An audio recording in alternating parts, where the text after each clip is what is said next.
Hey guys, how's it going? It's Horatius here. It's been a hot ass minute since I've dropped a video. Um, I have not been feeling the best, as is often the case.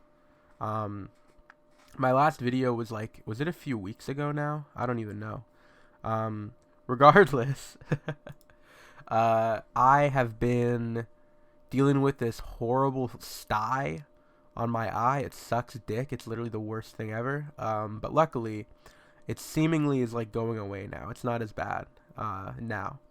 Um, it seems to be slowly disappearing. So I'm very happy about that, and I'm very thankful. I want to thank God, uh, you know, the God the Father, right, for that wonderful thing that it's finally going away. Anyways, so let's talk a little bit about some current events stuff, shall we? Things have been getting kind of wacky now for a little while. Not to, sound like I'm dismissing it, but it is. Like, things are crazy. Um, we just learned, the public, living in the West, that the most powerful country and basically the leader of the Western hegemony was essentially being blackmailed by a pedophile ring, and also like a lot of them were taking part. We learn that said pedophile ring is actually basically exists in service of the state of Israel, right? We understand this. And then we also learned that we were going to war, and by we I mean like the West by proxy, obviously, technically, but basically the West is supposed to go to war with a country called Iran on behalf of Israel, the country that was responsible for basically blackmail and a bunch of other stuff. I mean, we could talk about what was it? The USS Liberty, if you're familiar with that story. There's been documented cases of Mossad and the Israeli military essentially like leaking American developed technology to the Chinese. There's a lot of ways in which we can look at America not being in a good relationship with Israel, and we can look at how this relationship with Israel that America and really the whole West, including whatever shithole you live in, including the shithole that I live in, Canada, we all in one way, shape, or form are connected to this odd little country. Now, what's going on with Iran? So if you're like me and you are a Zoomer, you don't really know that much about Iran beyond just the fact that they have a government that's really strict. They have a big diaspora who are very wealthy and successful abroad. They seem to be, despite everything, doing okay for themselves, but there's a lot of issues and people are upset. And, there's been kind of like little protests on and off for a while. Like, I remember a few years ago, there was a pretty big protest that ended up getting a lot of attention, on social media from Western media outlets and like those like weird like feminist Instagram pages that are like definitely being bankrolled with like George Soros money or something. Uh, like all the Soros backed Instagram infographics, right? They were posting about it. A girl who took off her hijab and got like arrested or whatever. Yeah, that story.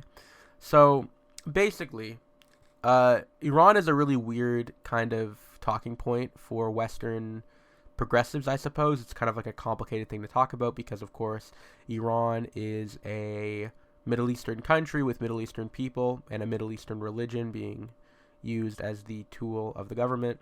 A lot of progressives and, I don't know, I guess the people on, leftists, whatever you want to use the term, feminists, have a little bit of a weird kind of reflective, positive view towards Islam. They kind of glaze Islam because, they feel like they have to, because right-wingers or people that they perceive to be right-wing who are probably just moderates don't like Islam or are critical of it. So a lot of progressives feel the need to defend Islam from pretty much any and all criticism, even when it makes zero sense for them to do so. This is what I've observed anyway. So, Iran is kind of a hard thing to talk about, and also the main thing, even bigger than that, is the fact that the government of Iran is essentially the biggest supporter of the Palestinian resistance movement, with groups like Hamas and Palestinian Islamic Jihad and all these other groups have been bankrolled by Iran and have been connected to them for a very long time. this is just the fact of the matter. This is just a fact of life. This is what's been happening now for a very long time. And at the end of the day, that's where this is really going. You're going to have a lot of leftists that are going to support Iran regardless. And you're also going to have right-wingers who will have kind of a nuanced take and take a neutral stance, which is kind of what I'm doing. So I don't necessarily like the Iranian regime. I'm sure they're pretty bad. I'm sure a lot of, now I don't know everything about the situation. I'm not going to try to say that I do. I try to figure out as much as possible. I also don't think that, the question of Iran is anything to do with any other country, whether it be the U.S. or China or anyone. I don't think they should be in charge of what happens to Iran. So I'm not necessarily in favor of regime change. It's not what I'm saying. But I'm also not necessarily also in favor of the government either. It's two things to be true at once. To me, when I look at the Iranian government, I see a government that will probably crater eventually. It's a government that's kind of in decline, or it's in much need of reorientation. The whole clerical thing, I don't think it's working out. I don't think the whole clerical state is really the best choice for a society like Iran. I don't think the people necessarily are religious enough anymore, at least not the urban people, not the, those people. The patronage isn't there as much. Now, do I think that Iran is going to be a liberal democracy in the future? I think if the U.S. and Israel decide so, of course. I don't think it would have happened organically. I think Iran is a society that probably would just continue to lose people and, become more and more, apart from the world, so to speak. I think that was just inevitable, regardless of what anyone wants or anyone thinks. The fact of the matter is, a society like Iran, where there is kind of a divide between urban and rural, there's a divide between the rich and the poor, there's a divide between different ethnic groups, right? Obviously Persians are the largest, but there's all these other groups who have their own thing going on, and a lot of them are more religious than the Persian majority. So it's just kind of a weird powder keg. Regardless, there is going to be an attempt at normalization of certain vices. One thing you're seeing in a lot of propaganda related to Iran is the whole use of sexy women. Now, I'm not saying that, women are not allowed to have sexuality, or women aren't allowed to be look a certain way or whatever. I'm not necessarily even saying that this stuff is the women that are knowingly doing something. I'm more saying, are people that are kind of reposting this content and signal boosting it, are these people state actors? Are they CIA? Are they Mossad? Are these people Israelis who are posting this content to say, oh, look at these sexy women, this is what the Ayatollah is covering up, if you want, and then it kind of brings into this whole question of what is the West even really about anymore? What is this whole hegemony even really pushing? You think about decadence that we're seeing, it really is the sign of a society in decline. And, the whole OnlyFans epidemic, people just aren't getting even, people aren't even dating. You know what I mean? It's people don't even have friends anymore. It's crazy. Or a lot of people don't anyway. And this is something that people have brought up. It's you see, what is it? 23% of women in America have OnlyFans. I don't know what it is in Canada, but it might even be higher, to be honest with you. It wouldn't surprise me if it was higher here and in other countries.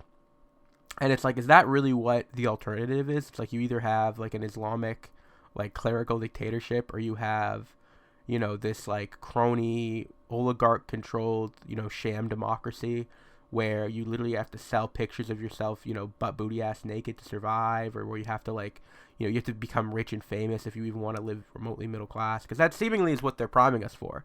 I mean, as a Zoomer, right, as a member of Gen Z, that's kind of what we're being told. People always talk about how, oh, Gen Z, they all want to be celebrities, they all want to be YouTubers. It's I think there's actually a lot of them who think that that's the only way they're ever going to have a normal life, is if they're rich. That's kind of where I live, if you live in my area, if you live in, most major cities in Canada, right, the top 5 anyway, if you want to live a similar comparable life to what your parents did, or even potentially your grandparents, I mean, my grandparents weren't born here, but if yours were, if your grandparents were born in this country, you're going to have to basically be rich, right? Now, obviously, I'm not saying Iran is any better in that respect. I'm sure the income inequality there is terrible. It might be better than other Middle Eastern countries, but it's not ideal. From what I understand, these protests initially came about as an economic protest, from what I can gather. It wasn't originally just about the regime or about anything, pro-American or not pro-American. I think what happened was it kind of got co-opted. Whether or not that was, intentional or not is a debate that could be had. I don't know. But yeah, we're going through some strange days, and I don't know really what's going on. But yeah, so thank you for watching. My name is Horace or Horatius. If you like this video, you can like it. If you hated it, dislike it. Tell me I'm a piece of shit in the comments, or you can compliment me and say it was good if you liked it. Yeah, you can subscribe if you want, and have a good one. God bless.